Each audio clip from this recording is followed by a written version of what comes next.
continuidades y cambios en el pasaje de las tecnologías telegráficas a las telefónicas. ¿Cómo surgió la telegrafía eléctrica? Para optimizar las comunicaciones a distancia, que se realizaban a través de la telegrafía óptica. Del mismo modo, surge la telefonía. En este caso, los investigadores de la época se encontraban explorando estrategias para poder enviar varios mensajes simultáneos a través de una misma línea telegráfica. En ese proceso, casi por casualidad, surge un dispositivo que, combinando principios eléctricos y magnéticos, permitía transmitir la voz humana a través de señales eléctricas que viajaban por cables conductores. Nace entonces el teléfono.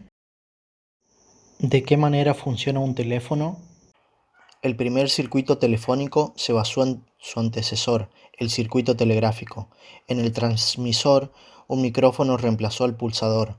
En el receptor, un parlante reemplazó al zumbador o aguja que marcaba las rayas o puntos.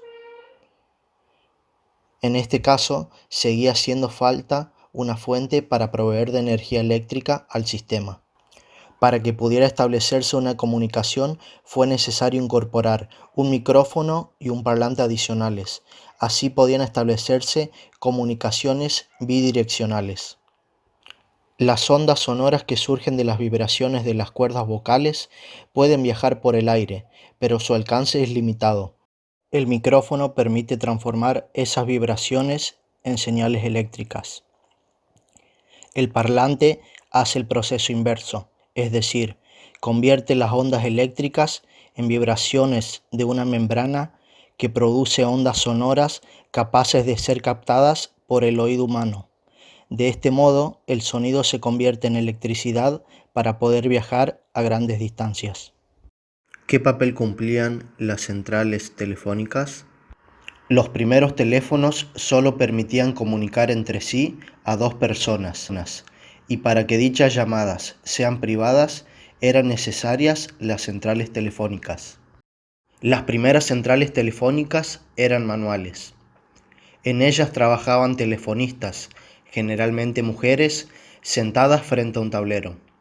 Recibían el llamado de un abonado, quien les solicitaba comunicarse con otro abonado. La telefonista llamaba al destino y conectaba los cables de ambos teléfonos. A este procedimiento se lo conoce con el nombre de conmutación manual.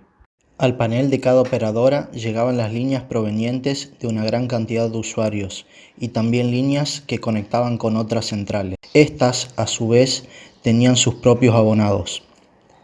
Cuando la llamada de un abonado era para un abonado de otra central, las operadoras se comunicaban entre sí para establecer la comunicación con el destinatario de la llamada.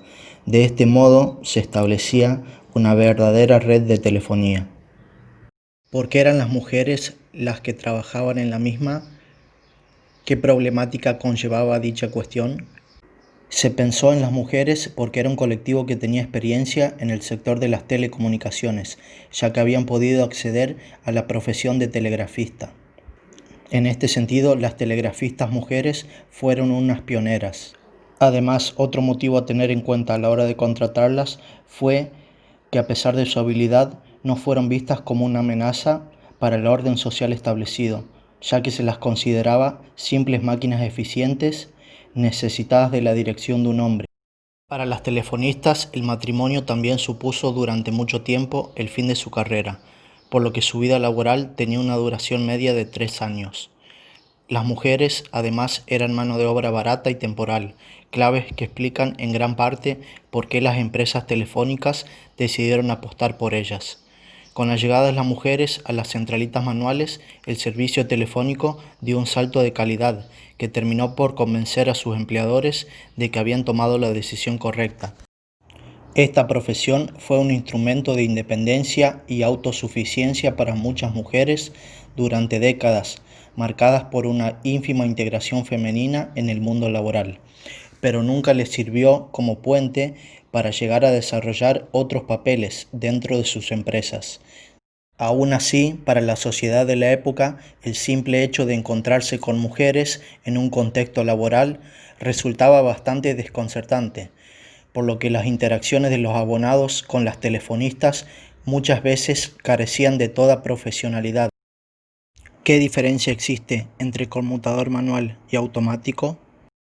La conmutación manual era lenta y costosa.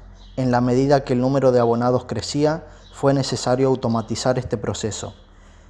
Se instalaron entonces centrales automáticas, en las cuales, en lugar de una telefonista, había dispositivos electromagnéticos que interconectaban los cables de los teléfonos, de acuerdo con las señales eléctricas generadas mediante un disco llamador.